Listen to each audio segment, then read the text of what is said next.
All right, John. So, a really imaginative score and some very cool colors that you are working on there and putting together. And I'm just going to see it as my job to see how much I could help you realize this. You know, how close I could push you towards getting it ready for live players to play it and so on. Um, yeah, so it's yeah, I mean, there are a few things that I was a little confused by. I'm wondering if, like, for instance, like, I mean, did you intend this sounding F natural, right? Whereas like just an A natural would give you a sounding F sharp, right? So it sort of muddied things up because it doesn't really seem to fit the harmony. And then right in here, um, we have an A flat given to the English horn part, which gives us like a D flat or C sharp, depending on the context of how you are thinking about it. And yeah, so there's some things that just kind of don't add up too much with the context of everything else that's happening, right? So maybe those are just transposition errors. Yeah. So all right. So we'll just take this one section at a time, and um, I don't think there's anything too complex about this is that requires a huge amount of explanation. But yeah, I mean, let's yeah. So yeah, bass clarinet in B flat. All right. Okay. So starting off, like you've got your violins and octaves. You have got one pitch of the harmonization in viola, and then you have got that same pitch down an octave in bassoon, and then here you're like changing the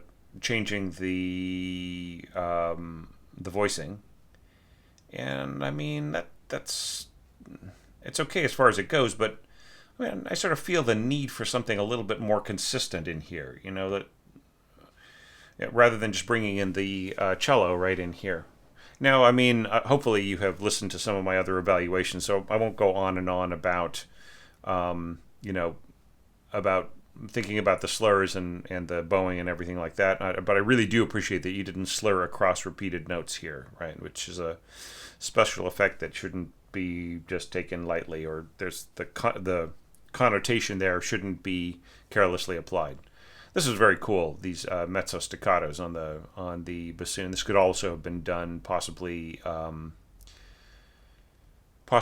portato. But think about the constantly slurring across the downbeat and across the strong beat, right? Across the strong beat, across the downbeat. Maybe, and then you just end up with nobody on the downbeat, nobody playing nobody starting their bow, nobody articulating, or you end up with some people slurring across and others not, right? So I think you have to commit to it. Either everybody does it or nobody does it, right? And I kind of prefer, like, the feeling of a nice, beautifully articulated downbeat, right? As opposed to just sort of sloshing back and forth across it, right? But just some of that is a matter of taste and aesthetics and everything else. Right. Okay, so I'm not going to worry about that too much. All right, so we're kind of continuing on here. About the only thing that I kind of worry about this is kind of a tinny sound, right? With from the piccolo up so high, right? So just the piccolo following above, in the mock-up, it sounds a little painful to the ear, which is kind of part of piccolo playing. But the I kind of wish that there was some way of like expressing this a little bit more delicately. If there was some instrument that could be, I mean, if this were piccolo in its lower register, like an octave lower, and it were unaccompanied by strings, right? That you really get that sort of breathy folk quality, right? But I think where it is, it's really bringing out like the glitter of of the the sound, and like maybe underlining it a bit, right? So could you have like done something to sort of soften that, like maybe following it in, like the same pitches with um, harp harmonics, or glockenspiel, or some other kind of thing to kind of spread the sound a little bit up there, without it just kind of underlining that kind of sort of dig at the eardrum. But I mean, as such as it is, it's really nice. Like maybe if it were like marked down dynamically, like that would also solve the problem. I'm just trying to get it to not shine too brightly. And then I don't think there's any need for this G here if you're not going to continue on, right? So it's sort of a distraction. It's like suddenly going G, C, right? So like unless the piccolo is going to slur down to this C, there's kind of no need for this note right in here. All right, so now you have like A2 flutes, A2 oboes. I've been cautioning people about A2 flutes, but it doesn't really matter here because you have they're basically thickening the violins.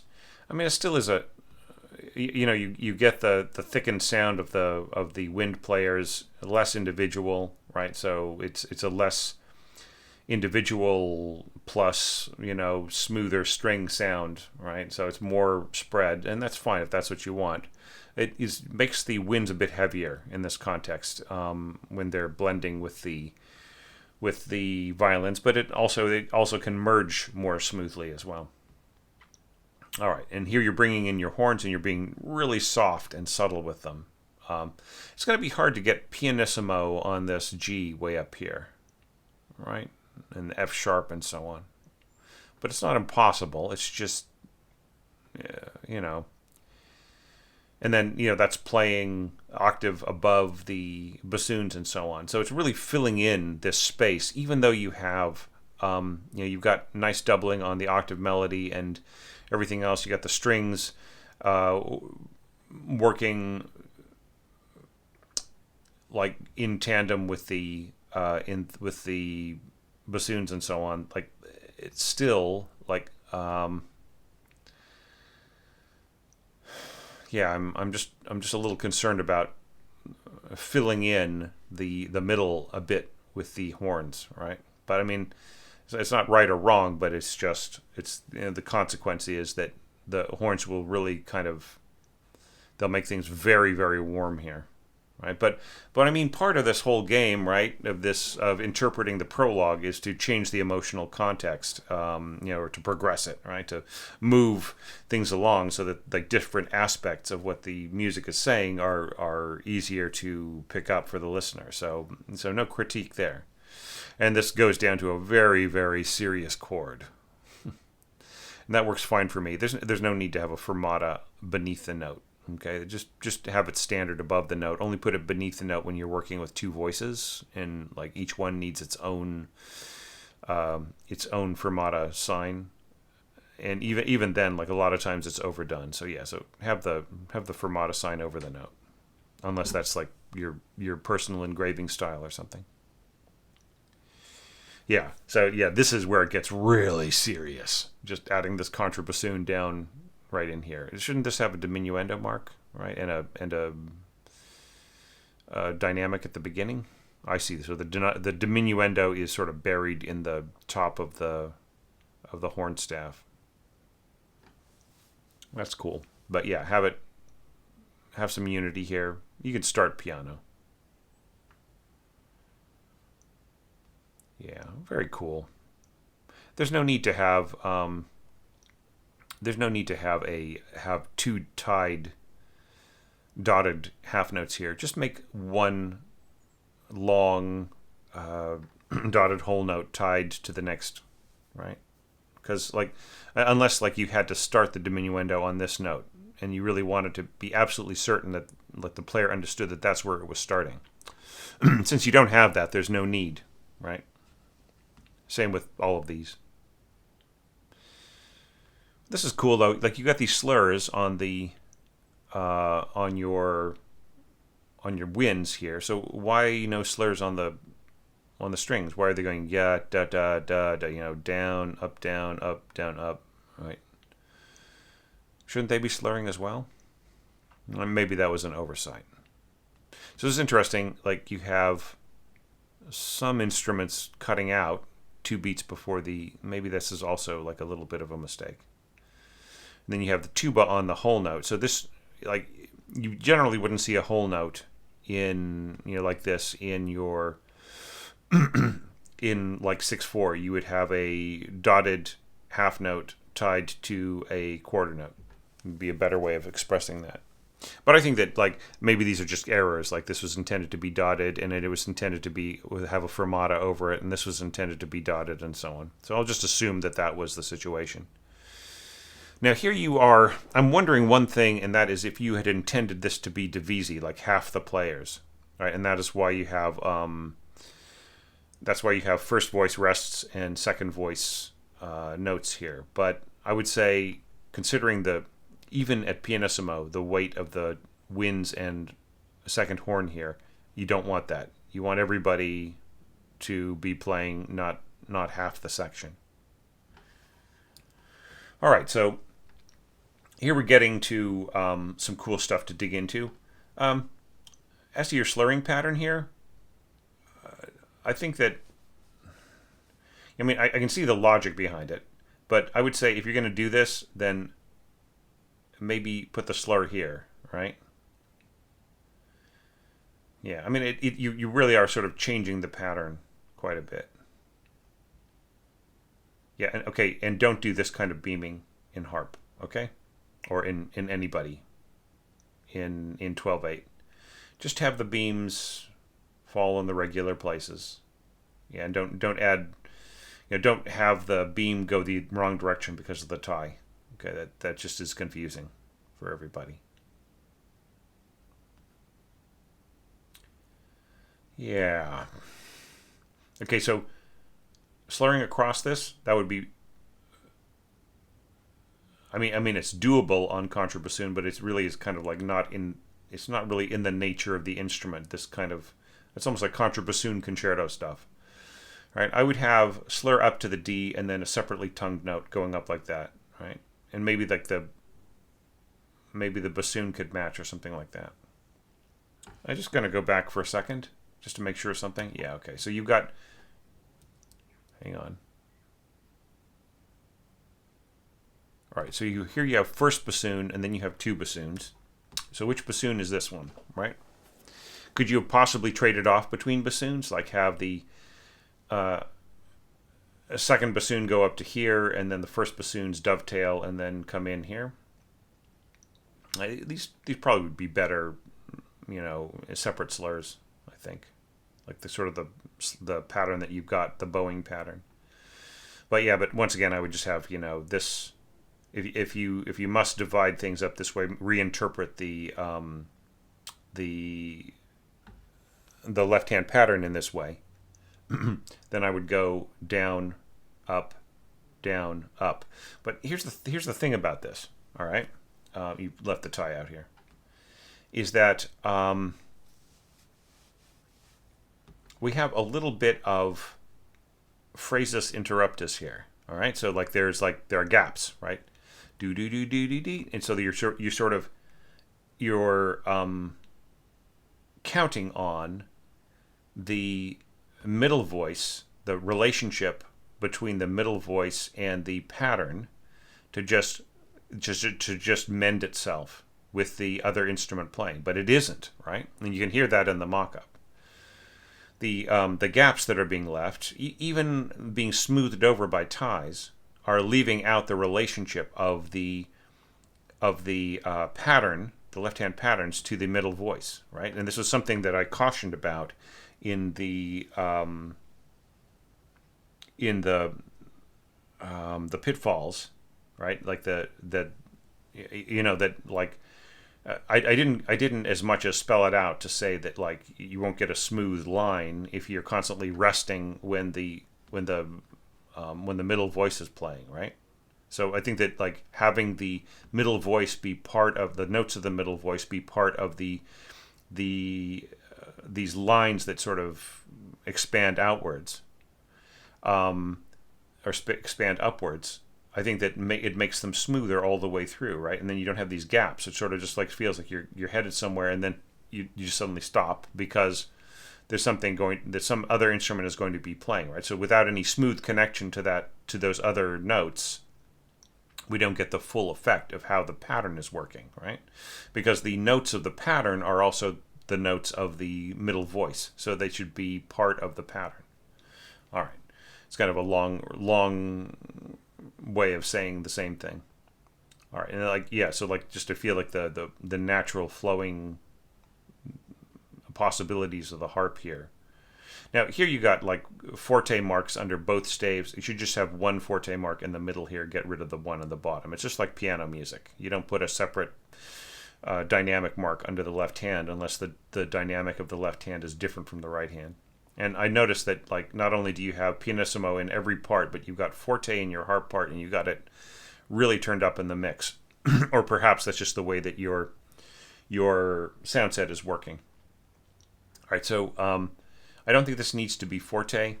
I think that if you're going to be pianissimo here, I think that it's perfectly fine if the harp is like mezzo piano or mezzo forte. And then, right in here, I wouldn't have the harp be any louder than mezzo forte on these middle notes. And I think that it just blends more like, right, the way that it sounds now is like it sounds like a harp concerto. Really, just the harp is just way too big in the and that is something that harpists would say, yeah, I want to be way too big for once. I want to be controlling things, be the main voice, and of course there are moments for that, right? But yeah, but the thing is, it's not really realistic, right? This is something that is only happening in the mix. In a concert situation, you could have all these players playing like really soft and everybody, and the harp might be playing louder, but just the cumulative timbre of everybody else, especially when you start bringing in the brass here, even playing softly, they'll just really absorb a lot of what's going on in the harp, right? So I just would say like mezzo piano, mezzo forte. Bring down the dynamic of the harp. It's not necessary for it to be so flipping loud. Okay. So I've been focusing a lot on how these patterns are working. I like the fact that you're shifting things around and the harp and everything else, but like figure out a way of doing the pattern continuous, right? Rather than leaving these gaps. The gaps that you're leaving are the notes of the middle voice that need to be filled in and made part so that the middle voice has a relationship to the patterns, right? That's what bonds us together. By separating them out, we just get this kind of jerky feeling, right? Do do do da da da da. You know what I mean? Like this doesn't really it takes away the smoothness of the melody, right? Unfolding. Okay, and yet you can hear like once you have something continuous happening in all the parts, wow, does it really take off? All right, well, I'll have more to say about double bass being so involved, but let's continue on. So like contrabassoon could just like go up to this D and then leave this to the bassoons, right? And the same thing is true of the double bass right in here. They don't need to, this really makes things heavy, really heavy when you're having these play in octaves so low. And the same thing is true right in here, right? You might be better off with the double basses playing along for a little bit and then just stopping here, or stopping at the G. That's what I would do. Just go up to the, doubling, going up to the G above the staff, and then dropping out as these other instruments come in. All right, and at the very least, have half bar slurs, right? So that the player is, giving it a down bow and then an up bow and so on. All right, so now let's talk about the melody here. Oboe and horns in a triple octave, and then we have a clarinet taking one of the harmonizing pitches in the middle, and then we have English horn below with another harmonizing pitch, and then bass clarinet way down low, essentially playing the same pitch but dropped way, way, way, way down there, that the A clarinets are playing, right? So anyway, to not make things too complicated, it's an intriguing combination. Uh, I would say that it's probably not. I don't know why the horns are being told La Melodia ben cantando and not the oboe, right? Is I would say that you don't need to moderate the volume of the horns here. Like here, I can see you don't want, like, you're bringing things forward here in the winds, and you're sort of changing the context. So I don't know. I don't think you need to mark pianissimo again. I think you just say sempre pianissimo, and then so sempre pp la melodia ben cantando, and then here just like la melodia ben cantando. All right, and then then everything sort of changes around. Now this is a similar problem to what we saw before.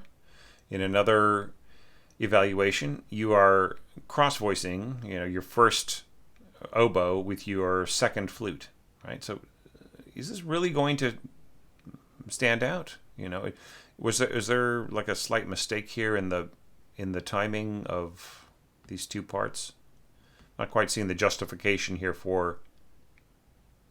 Well, I mean, yeah, okay. So I see what you're doing. Yeah, so you're spreading it out and heading for this direction. So, I mean, I would just submit to you that this second voice in here would be a lot more effective as an oboe than as a flute, because there's a tendency for there be a risk that it would be absorbed by the rest of the winds, especially, by clarinet and then the resonance from the oboe above it, right? But I mean, it's a cool idea, but it's just a little weird, like like B A B and then here B B A. Yeah, it's a little muddled in there in terms of the clarity of the direction. It's like the kind of thing that, like, if the melody were in a different place or voiced a little differently, then like the spreading out around it of this would work a bit better. But like, since they're like right on top of each other, it just makes it difficult for the ear to kind of hear what's going on, to adding to the complication of throwing in that A in there on a weaker instrument, especially with horns right below, right? So you've got a sounding B, right? Here you got a sounding A and a sounding B in your first horn, and here you got like the same pitches in your first trumpet, right? And then right above them, you got this sounding D and this sounding C, right? So that is just all the more reason why those pitches will get swallowed, right? So I just feel that you need a different middle voice right in here. Okay. Yes, just really, everybody, really watch out what you do with second flute. Like, don't waste it, right? See, this is great. Beautiful, right in here. This works great. Right, and then you've got the oboe below that, and you've got these brass fading out right in here, and so on. Yeah, and this is really nice. Yada da da. Right, you're changing the context once again as the violin rises. So I think that's all really cool. Yeah, I just kind of wonder whether or not the melody is a little underscored here, like in these two bars, just compared to like so much going on in the accompaniment, and then of course bringing in tuba. I mean, hell, so much weight. Even though you can market pianissimo all you want, but like it is still going to have just a ton of weight, and when it stops playing, the lack of weight is going to be immediately audible, right?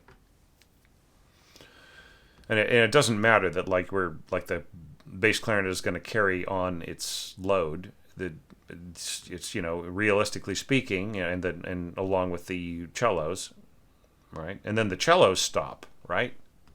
So I feel like this whole part of this whole sweep is like this reaching upwards is finding its voice in joining them. It's joining the middle voice. Right. That's part of what is going on with these upward reaching left hand patterns. Right. And then here you're like giving it all, like there's no cello, and I feel that is will really feel like the absence of something to smooth over what's going on here in these other instruments. Right? I don't know why the cello got left out. And the same thing with seems to me like the second violins were performing a pretty important purpose right in here. But all the same, just to get back to the other point, I think that the melody is just it's really kind of hard to hear in here, and it doesn't have much of a presence. It doesn't have a very strong presence. Right, and then here we have this beautiful,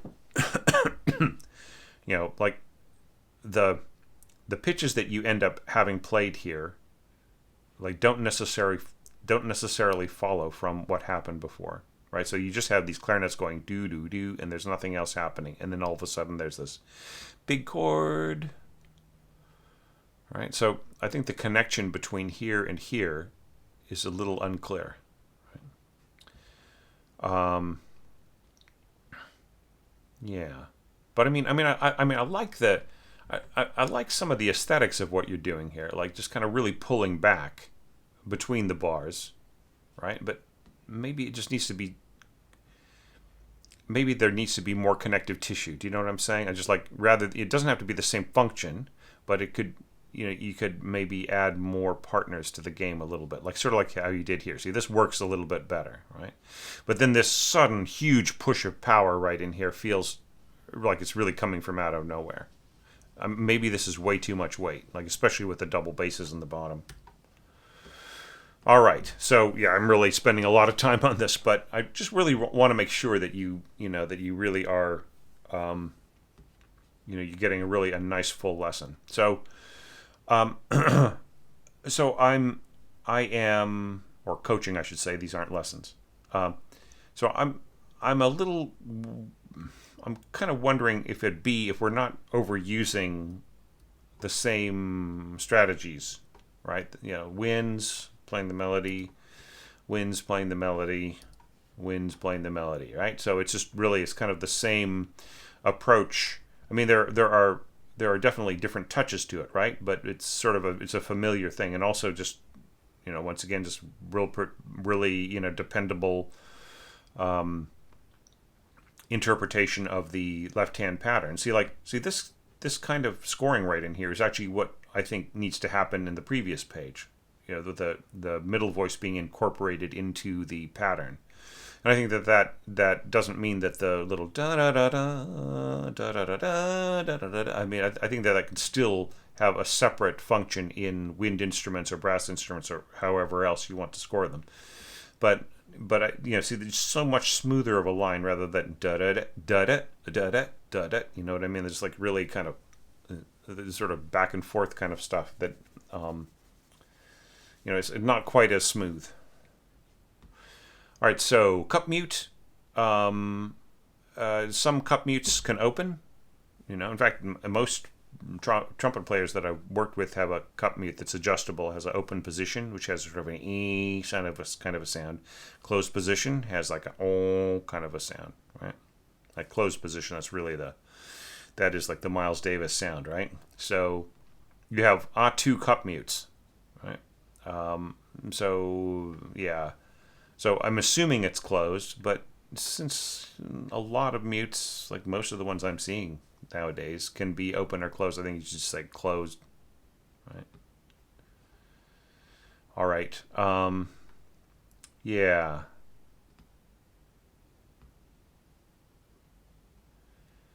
Yes. All right. So this.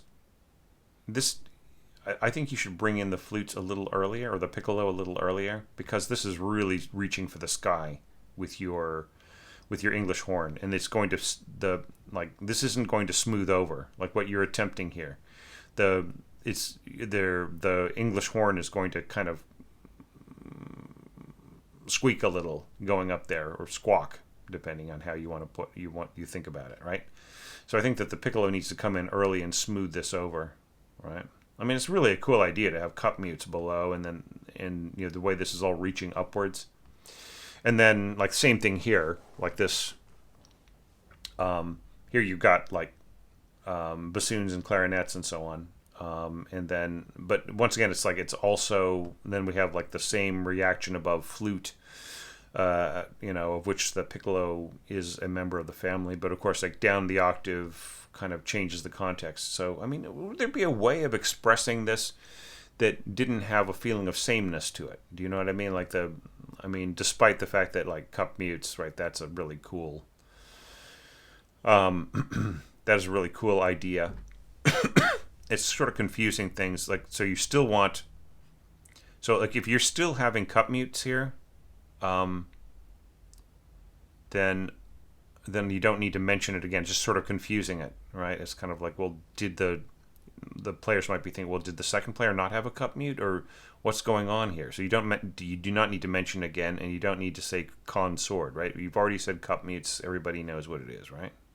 And then this comes back in, and yeah. So I mean, maybe things are a little too heavily orchestrated in places, right? Maybe you need to simplify. Let the sort of the beauty of solo instruments come through a little bit more, right? Maybe things, maybe you could be reaching for more individual textures in some places. It's just sort of my instincts there. Maybe thinking about the proportions so that there are real differences between sections. All right, and so now we're coming to this right in here. And so I think you start off with a really beautiful approach, right? This, I mean, once again, it's winds over, winds melody over strings accompaniment, more or less. But like here you immediately shift to a different, or within 3 bars you shift to a different approach, and you could hear why can I not hear this continuing on? Part of it is because you have like marked double basses fortissimo, right? Maybe you couldn't hear them, you had to bring them out and everything else and so on, right? So the bass trombone is not quite getting that. I would actually score this tuba, right? And then maybe have the bass trombone grab these Gs, just a much more secure note. And then, then first or second trombone getting the G above. And then I think you don't really need the contrabassoon part in here.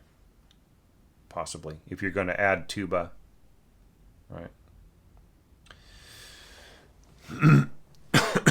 I mean, bass trombone would work fine, but I just think like if you're matching up what the double bass is doing, like it's the affinity is greater with tuba, right?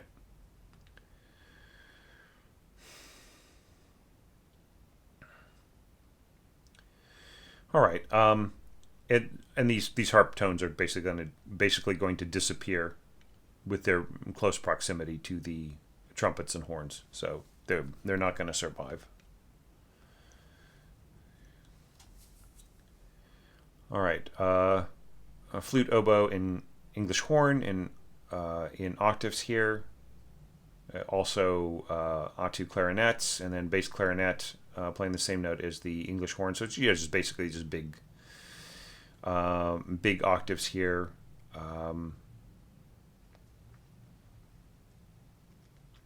Right. Horns and trumpets harmonizing. Yeah, I'm not so sure that this quite balances, but it's a cool idea, but I'm kind of wondering why you're shifting around like this. Like this, why is this first and second and then third and fourth? Just leave it to the first and second player all the way through, right? They are the workhorses. They are used to working with each other in, you might be thinking, oh, wow, I'm going to give them a rest after, especially the first, after playing that high B and stuff like that. It's not necessary. Right now, all these horn players will say, yes, it is necessary. I don't want to play that. No, I don't know. You never know, right? But yeah, no, but this is all pretty basic. I can't imagine any horn player having a problem with that, right? But just kind of clarify what you mean by these slurs. Where is this slur going? Shouldn't it end here? Duh, and oh, I see. So like maybe you were reaching for here and it didn't quite get all the way. Yeah, more slurring across the downbeat and so on. Just come on, just da da da da rather than da. You know what I mean? Just and here, like you don't even have any slurs at all in your trumpet. Ba ba ba bum. So you got to decide. You have 3 different styles of articulation here and phrasing. So choose one. I would choose what's going on in the violas and the cellos. That's the most secure. And dun, like, see how you're just cutting the nose off of any kind of emphasis of, the pickup into the next bar? Dun, dun. Whereas here you got dun, dun, dun. Just very, very clear, right on the beat. Boom. Right? So please, people, just stop slurring across the downbeat all the time, right? 1 or 2 here and there, emphasis, pushing into it, so on and so forth. I had a whole thing on 12 common scoring errors about this, right? So, yeah, just... let the downbeat be the downbeat. Let players tongue on it. Let them bow on it, right? Don't cut it off so much, right? And then here, like, you want this really, really beautiful long fermata. I know you were just kind of coming to an end here, so you weren't really thinking about it too much. So you're really, like, wanting things to come to an end. Well, like, when the players used up, like, a quarter of their bow already, and then they have to go to a long fermata chord, right? Wouldn't it be better to go da da da, like down bow now, up down, rather than up, or like how long is my up bow going to last, right? Better to have a down bow, better to have an up bow pushing into a bar, right? Even at subito piano, and then a down bow for a very, very long note, which is probably going to come to a soft close, right? All right, so just all little bits of craft and things to think about. I'm kind of wondering why that trumpet sort of pooped out here. What happened? Things were going along so great. I don't know. I think you should just keep I see what you're doing here. You want to sort of bring in some string texture and stuff, but it just feels like the just sudden jump to this. What is stronger? I just have to say these big octaves and so on are with this and the bass and the horns and everything. I think that's a stronger approach than this is, right? So it was sort of a choice between like saying, "Hey Thomas, which do you think is working better?" This is more integrated, and so that is cool, but like it has a weaker bass, which you can hear in the mock-up. Yeah, I think the strings work better working in conjunction with the bassoon family. All right, so all the same, it's just a really cool score. There are a lot of really fun ideas and so on. So I just say just go for variety, go for the individual qualities of the instruments more. Try to avoid similar strategies. Right? Try to have contrasts between ideas that progress from one emotion to the next context of the emotion to something else, right? And watch out about overloading bass lines, right? Just really heavily doing lots of heavy doubling in the double basses, and big beautiful lyrical gestures in lower brass and so on, things like that. Just try not to be too heavy with your scoring. I love tuba slurring and tuba parts and so on. It's a lovely idea, but maybe doesn't need to be doubled by other players. So it's in this situation, what it sounds like to me is you got this very cool combination of cello plus bass clarinet, and then the tuba just makes things incredibly heavy and dark, right? Just adding that to it, and then suddenly the weight is gone, right? So it's just things like that. Just watch out for, some of it's sort of like building blocks, sort of like Legos, right? Like sonic Legos. So anyways, I hope that gave you some interesting possible things to think about, and even with all those comments and me talking for about 40 minutes, it doesn't mean it's a weak score or you did your orchestration is bad or or anything like that. That is not what I'm saying at all when I'm giving you all these critiques. It's like, you've got some cool stuff. How can we build on it, right? How can we make it stronger and stronger? What are some ideas you might not have thought about?